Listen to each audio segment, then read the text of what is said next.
Attenzione, c'è un annuncio squalifica in questa finale appena conclusa. L'atleta in corsia numero 2, Giovanni Furlan Idros, è stato squalificato per nuotata irregolare. Confermati tutti gli altri risultati. Possiamo procedere con la finale dei 200 rana ragazzi.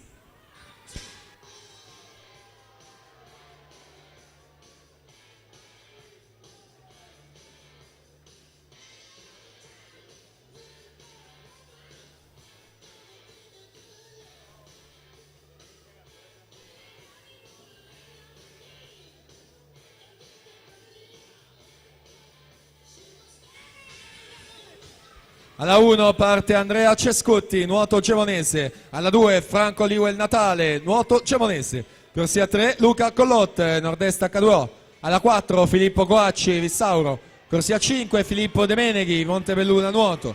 Alla 6 Edoardo Bressan, Sporting Club Verona. Corsia 7 Manuel Paolon, Piave, nuoto. Corsia 8 Filippo Furlan, Gymnasium Pordenone.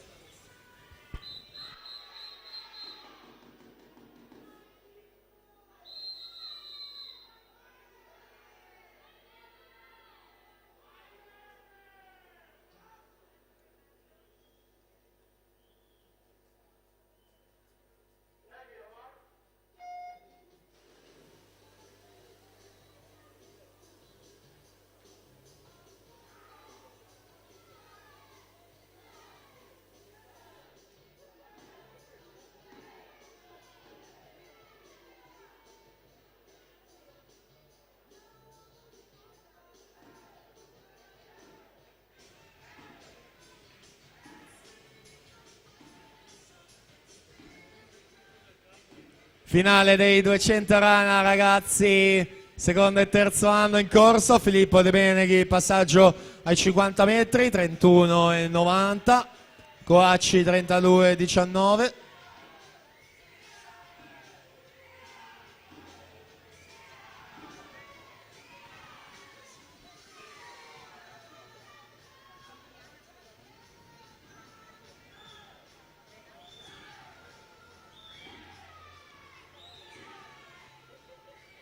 Verso la metà gara Coacci alla 4, De Meneghi alla 5. Passaggi li vedete sul tabellone, andiamo noi a leggere i tratti. De Meneghi 35,99, Coacci 35,83, Collot 36,07. Ancora molto vicini, meno di un secondo i primi tre atleti.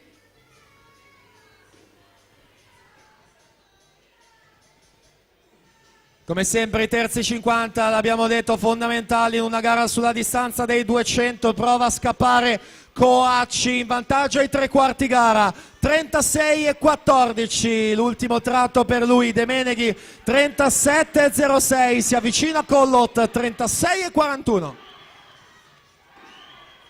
Luca Collot, nord-est H2O, che sembrerebbe essersi portato in seconda posizione o comunque lì vicino a De Meneghi, che sta nuotando in 5.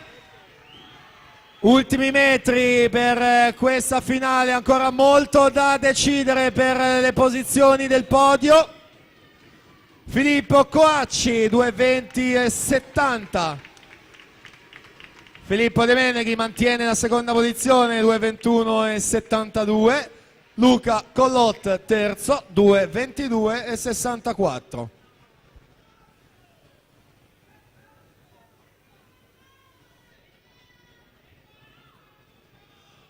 E sono ufficiali i risultati di questa finale.